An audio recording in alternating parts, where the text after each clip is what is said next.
This is the Hidden Killers podcast with Tony Brueski, featuring retired FBI Special Agent Jennifer Coffindaffer.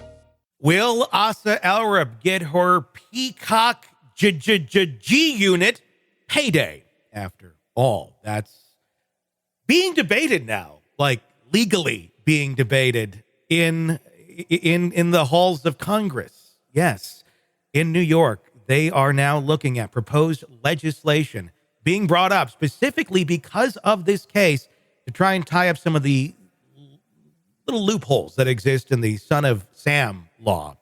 This is a law, decades-old law, that initially blocked criminals from profiting off of their crimes. Good thing. You don't want people to do that sort of thing. It was amended to allow victims to sue for profits from movies and book deals.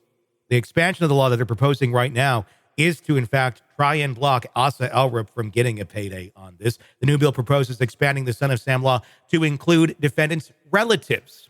Attorney John Ray, representing the victim's family, also does support this move, as the outrage is palpable in this case, especially from the victims' families. And the lack of clarity, I think, that we all have as far as what Asa knew and when she knew it. Joining me to discuss, Jennifer Coffindaffer, retired FBI Special Agent. Jennifer, is this a good idea to put a law like this into place? When we look specifically at this case, it certainly makes a lot of sense. But it doesn't really make sense for every single case when things like this are happening. I think it really has to be a case-by-case basis, but unfortunately, that's not the way our laws really work. Mm-hmm. It's probably going to be either they're going to implement it and it's going to affect all relatives, or it's not going to push through. You know, the big issue I have with it is when you look at victims that are true victims that were part of the family. Of course, we're all familiar with Carrie Rawson, Mm-hmm. and actually, Carrie Rawson and I today had a pretty intense dialogue back and forth, texting each other, because when you really look at it, they are true victims. Many Mm-hmm. people are true victims. I think what people are struggling with in this case is I think many aren't convinced that Asa Ellerup is a victim. Yeah. I think many believe she may not be, that she may even be culpable. You know, there's this, information that I'm sure law enforcement is checking out as to whether she participated in these swing parties and whether she, was around. And of course, just her hair being on everything, even though there's a very logical explanation that doesn't really tie her into it, but that is pointing the finger at her for those people who believe she was culpable in this. That's the problem here. Mm-hmm. She's not a Carrie Rawson. No. She is the opposite of that, really, in terms of public view. She's upset about the guns. She is going now to the hearing. She's, supporting the husband, right? When you look at these other victims, they don't have support for their relatives that committed the heinous crimes. In fact, quite the opposite. They really try to help expose those. Mm-hmm. And so I think that's why this law probably will not carry through, because it's just too broad and expansive.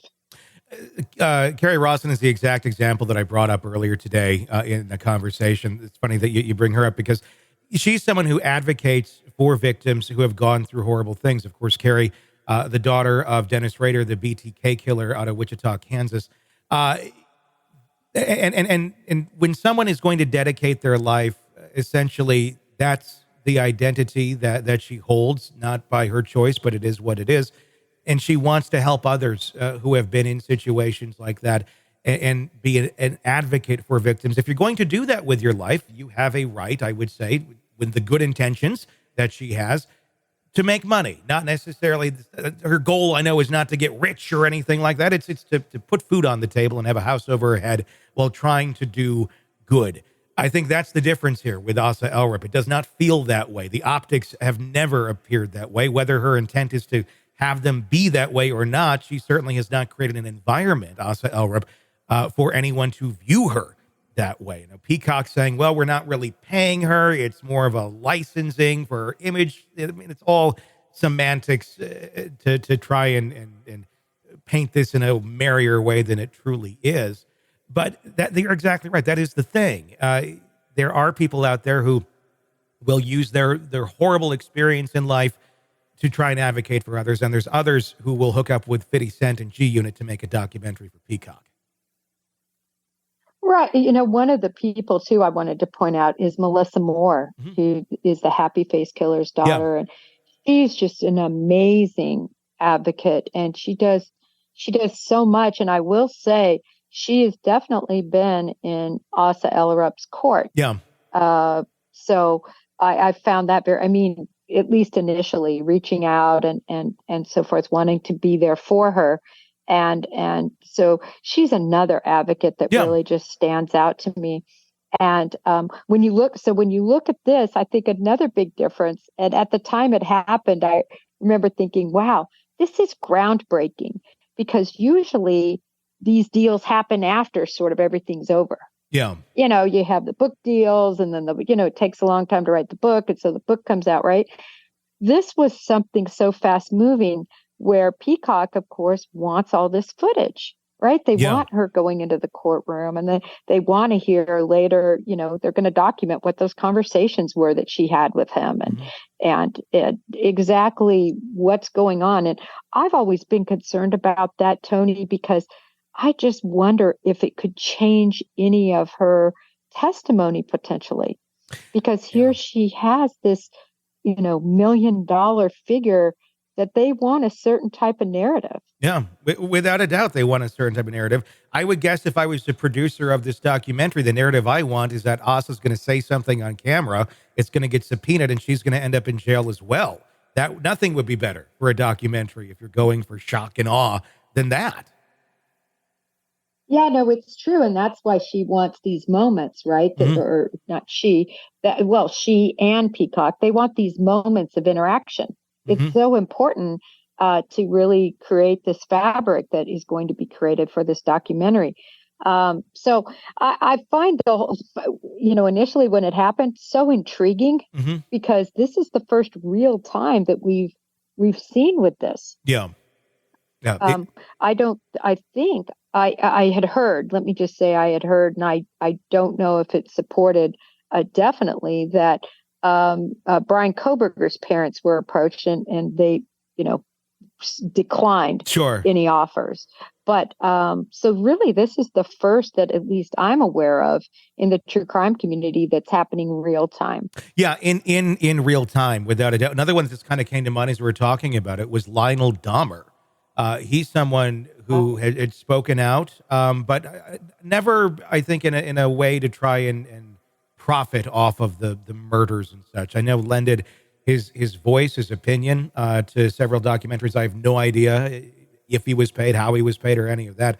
But again, that was way after the fact and seemed much more to be in line with trying to in no way justify his son's crimes, but to try and get a greater understanding of a mind like his son had, and maybe ways of recognizing earlier warning signals in their children, in people, to prevent someone like Jeffrey Dahmer from ever emerging the way he did. Well, I'm so glad you brought up that point, because that's one thing that this law could possibly really hurt, because these victims that come forward, Melissa, Carrie, they have a so much knowledge and information about the individuals, and there is so much to be learned and gleaned because there's so many more that are coming up, right? There's so many more people that are committing school violence, people that are threatening. I just read a story and posted on Twitter about a 13-year-old that was getting ready to, had this plan devised to commit carnage at a synagogue. He's 13. When I'm 13, I'm learning how to roller skate. I'm trying to sell lemonade on the corner. Yeah. I can't wait to get that note that says, "Will you go with me?" from my crush. Yeah. I mean, this is amazing how anyone could even orchestrate that at 13. So not to digress, Tony, but it helps get into the mind so that, as you said, I think maybe some of these killers can be identified earlier. I think it's met with good intentions. I think the idea of this law has some good intentions to it, but I think it's too narrow focused to be applicable by any means to everything. And I think Asa is the exception to the rule on this, where I don't think a lot of cases, there's a lot of family members that are behaving like this or have behaved like this. This is what makes her such a unicorn in this whole thing, because we don't normally see this sort of thing. So to apply one law to one person that clearly is out of the norm, and then the rest of the people who are trying to be victim advocates, I don't see how that would be effective at the end of the day.